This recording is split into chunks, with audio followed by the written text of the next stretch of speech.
Unless we can find some place where the victims of the plague can be isolated beyond all possibility of even remote contact with the living, the contagion may easily spread over the entire country and perhaps the entire world.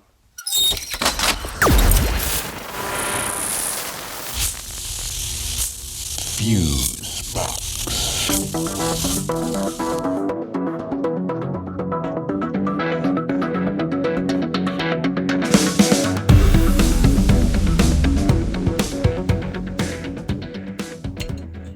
Okay, this is Fusebox number 139, Green Monkey Two-Step, and you should exit the building in an orderly fashion. Yeah, and maybe see the nice man in the lab coat, too, on your way out. He has a little something to give you to ensure his funding. I mean, to make you feel better. Yeah. Greetings, friends. And welcome in to this, the 139th edition of Fusebox, a toe-tapping little ditty we call Green Monkey Two-Step. And I'm your researching the effects of gamma rays on Man-on-the-Moon Marigold's host, Mark Rose. And over there, the conspirator general of audio enhancement, Milt Keynes, everybody. Thank you kindly. Now, we've got to set this show up properly. And I want to give full credit to the mastermind behind this one, to Milt Keynes over there. It truly was his idea. Well, yeah, but it was kind of a jam session, right? Yeah, I guess it was a wee bit from our break room conversation the other day, actually. And well, right after we had finished taping the last show, as it turns out. So this sort of washed over from that. But friends, let me see if I can paint a picture for you. Well,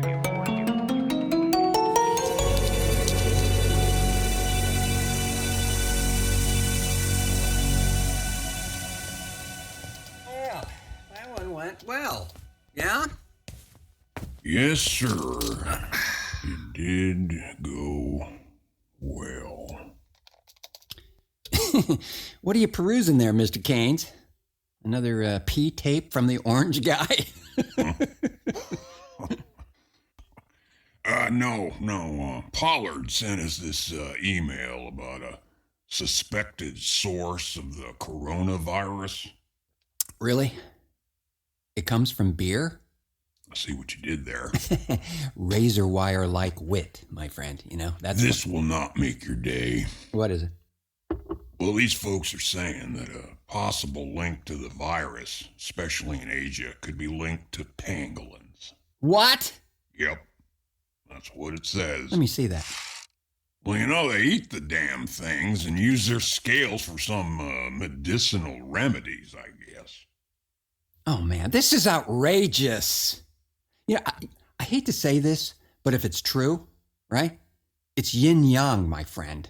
The balance in nature is brought back around. You know what? If they're going to hunt these things out of existence, then maybe they should just reconsider doing that a bit more. Because I tell you... You know what it sounds like to me? What?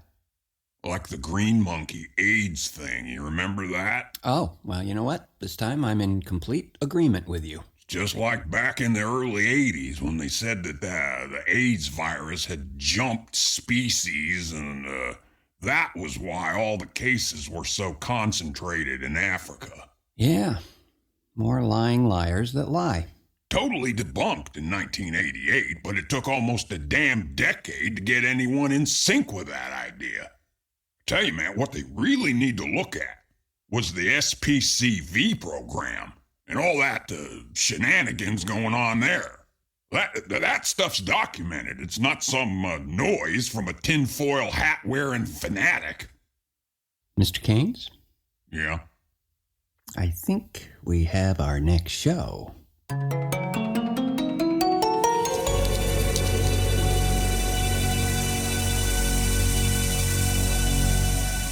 Yeah, so that's kind of how it happened that we came upon this show topic. And Mr. Keynes has provided me with a King Kong-sized amount of research and data, and maybe even one of the missing Dead Sea Scrolls, by the looks of it.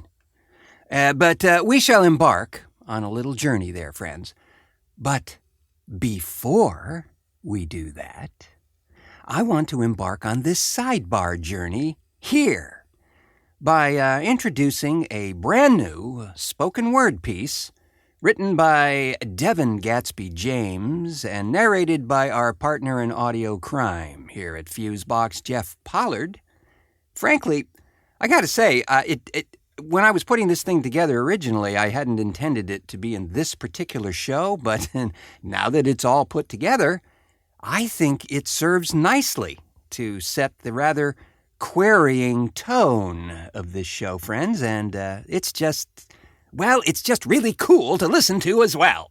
So anyway, this one is entitled The Float.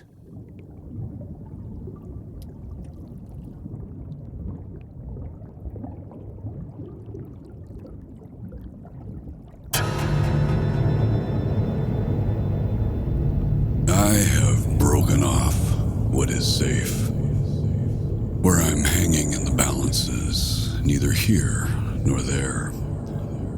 Holding my breath, knowing I have to go into that fear for air. Unsure whether my destination is the best of places. Whether it's the answer to questions raised in a moment in time. A moment that holds frozen, slow motion. Like it's hard enough to exit your body, looking at this float and asking, am I going to make it? Like I just left the comfort of the mothership for another trip, on the basis that I know I can't get where I want to go without breaking away.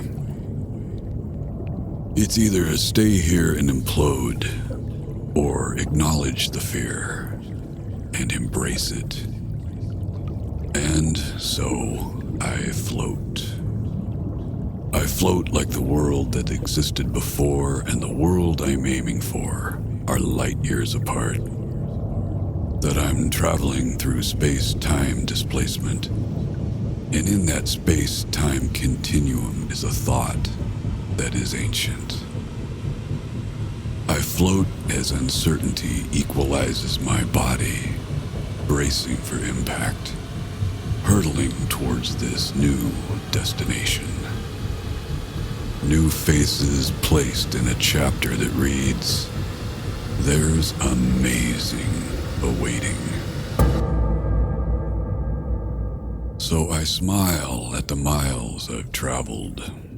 The catapult average folk won't engage because old habits paralyze them as if in a camera's frozen pose. I have decided to jump. And as I trust this hunch, I say goodbye to the months of pressure building. I have left the building because my time has come.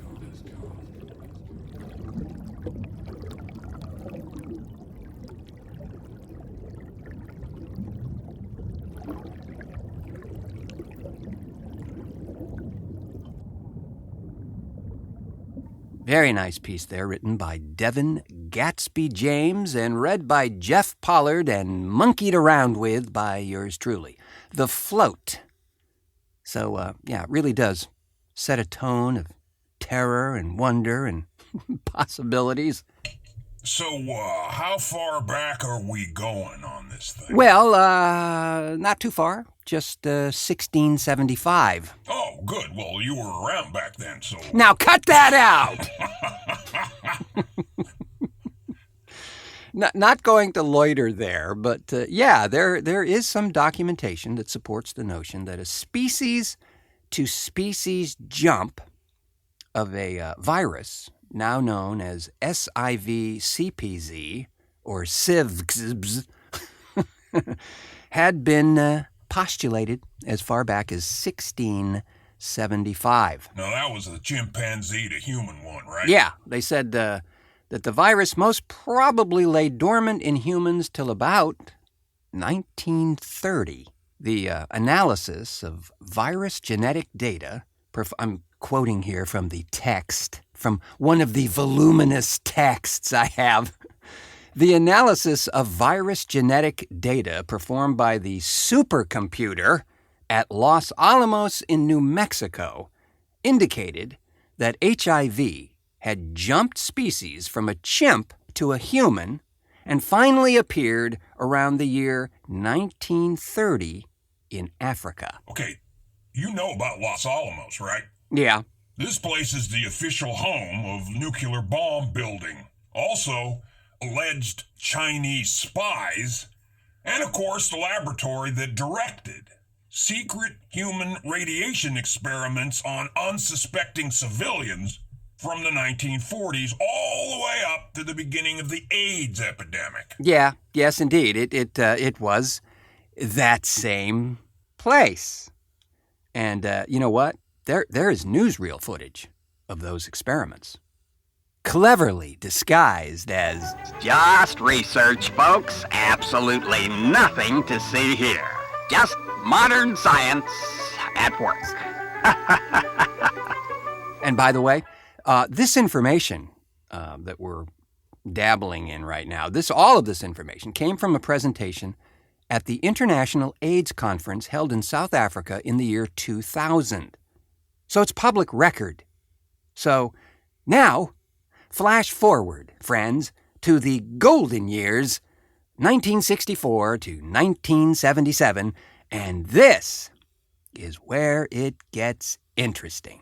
No, you got that right. Now, this is the beginning of the SVCP. The Special Virus Cancer Program was set up in 1964.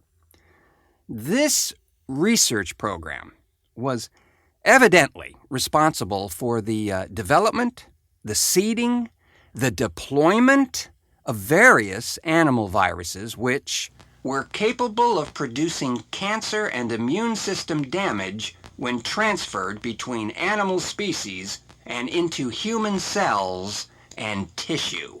The SVCP began in 1964 as a government-funded program by the National Cancer Institute. Do I need to read that again? Anyway, located where? In Bethesda, Maryland. You know Bethesda. There's a couple of other organizations with initials up there too, right? Can you say NSA? Uh-huh. Originally designed to study leukemia and lymphoma forms of cancer, the program was soon enlarged to study all forms of cancer. Yeah, and you know, this thing brought in the big names to work on it, like Dr. Robert Gallo. He's the guy who co-discovered HIV. Right. And Myron, call him Max, Essex. He's the guy that discovered the feline AIDS thing. And then you had Peter Duesberg, who claims, I guess to this day, that HIV is not the cause of AIDS. All these cats were connected to the program. Yeah, and it said that it was an international effort as well. Folks from Japan, Sweden, Italy, the Netherlands, Israel, and even Uganda, Africa. So apparently the main mission of the SVCP was to collect various human and animal cancers from around the world and to grow large amounts of cancer-causing viruses. In the process, many animal viruses were adapted to human cells. Do I need to repeat that? Okay. These cultured viruses, then, would be shipped to researchers throughout the world. An annual report of the accomplishments of the SVCP was published by the National Cancer Institute in 1971. The report indicates a mouse leukemia virus had been successfully adapted to grow in human cells. A, quote, hybrid virus, a mixture of a mouse sarcoma and a cat leukemia virus, was engineered and grown in cat cells. Chicken and feline retroviruses produced cancer in monkeys. Mouse-cat virus hybrids and feline leukemia virus were adapted to human cells in tissue culture. Thus, quote, species jumping was a common occurrence in these experiments. Now look, if you think for one damn minute that all this research going on here was being done in isolation and without testing it on somebody, then I'd like to sell you my beachfront property in Utah. So, also, joining forces with the SVCP at the National Cancer Institute were the military's biological warfare researchers. Are you seeing a pattern at all? So, on October 18th, 1971, here he is, President Richard Nixon announced that the Army's biowarfare laboratories at nearby Fort Detrick, Maryland, would be converted to research on the cause, prevention, and treatment of cancer. As part of Nixon's so-called war on cancer, the military biowarfare unit was retitled the new Frederick Cancer Research Center.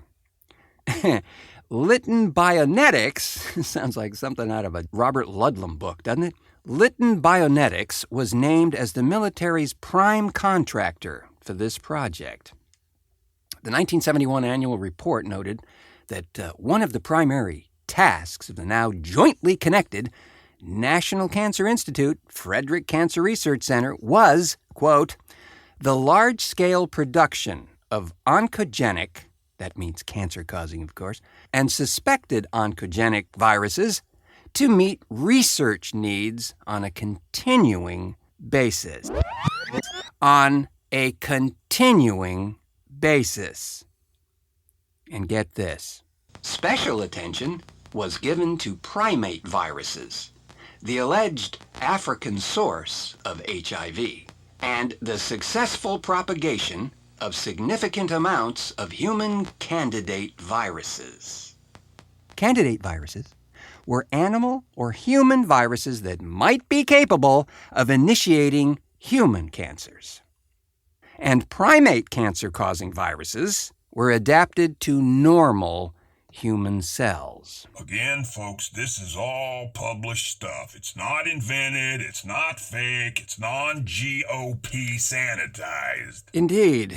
And, of course, sadly, for them, in 1977, the SVCP just pooped out. And according to Robert Gallo, project officer of the SVCP, he said that scientifically the problem was that no one could supply clear evidence of any kind of human tumor virus, not even a DNA virus. And most researchers refused to concede that viruses played any role at all in human cancers. Now, politically, this is, of course, where it all comes together. Politically, the virus cancer program was very vulnerable because it attracted a great deal of money and attention, and unfortunately had failed to produce dramatic, visible results. But despite all of this, the SCVP was indeed the birthplace of genetic engineering, molecular biology, and the Human Genome Project. More than any other program, it built up the field of animal retrovirology, which led to the vital understanding of cancer and immunosuppressive retroviruses in humans. And then suddenly, AIDS appeared in the gay population and put the virologists back in business. And HIV, a cancer-causing and immunosuppressive retrovirus, would make Robert Gallo the most famous scientist in the world. Yeah, and if I can add this, those scientists in the SVCP were able to adapt certain retroviruses to infect specific kinds of cells. Like, as early as 1970, biowarfare scientists were learning to create specific infectious viruses that would attack the cells of certain racial groups. Again, this is not a conspiracy, it's a fact. Can you say anthrax? Hell yeah. So back in 1997 there, these two cats named Stephen O'Brien and Michael Dean both of the Laboratory of Genomic Diversity at the NCI Yeah. have shown that 1 out of 10 white people have AIDS-resistant genes, but blacks in Africa have none. Making you wonder a little, okay? This thing wasn't, in fact, designed to affect certain types of folks specifically. Yeah, that's been a thought for a long time. And back in 1981, when AIDS first appeared, health officials, of course, were saying that there was nothing to fear. Quote, AIDS is a gay disease, was the phrase repeated over and over again in the media storm of the day. Even as late as 1987, that Robert Gallo guy, well, he told a Playboy reporter, David Black, I personally don't know of a single case in America of a man getting the AIDS virus from a woman through heterosexual intercourse. But when Gallo was asked about Africa, where AIDS affects men and women in equal numbers, Gallo's explanation was, It happens, but that may be due to differences in sexual practices, or more promiscuity, or to a greater incidence of venereal disease. Gallo gave Playboy readers his reassurance of the future of heterosexual AIDS in America by saying, AIDS will never become an overwhelming danger to the general public. The Titanic is unsinkable. Yeah, you know what? We could do a whole show on the stupidity of being adamant. And I mean, honestly. I gotta say, too, man, that information on this SV thing is being erased wherever and whenever it can be found. But thanks to things like archive.org and sources like that, you can still find it. Well, I did. Now, I'm old enough to remember a lot of this pig wind from the time, and that folks were questioning the sources of this, at least at that point, considered modern-day plague, even back then. Yeah, of course. Oh, and by the way, as long as it only affects our targeted groups, we're fine. But, oops, looks like your 9-year-old son or daughter just got it from a contaminated blood supply. I think this infectious bullseye was painted by Jackson Pollock. Nice. You know what? There might be a few folks who get that reference. Or maybe Ed Harris fans. And then pangolins. Well, yes. Like they don't have enough crap on their plate. They have to endure this accusation. You know, it's no secret, friends. We are a sanctuary zone for pangolins here at Fusebox. Thank you, Sparky. So I really don't have any scientific proof that pangolins don't carry this coronavirus variety, but I also don't have any proof that they do. I find it very challenging to trust expert opinion these days, friends, as it seems to come down to the old adage, figures lie and liars figure, as they once said. And for Christ's sake, it was World Pangolin Day last week. So there's that. Well, I'm a little partial to aardvarks myself. Oh, yeah, well, who doesn't love the earth pig? Hey! No, that's what it means, aardvark. It's Afrikaans for earth pig. Oh, right, gotcha.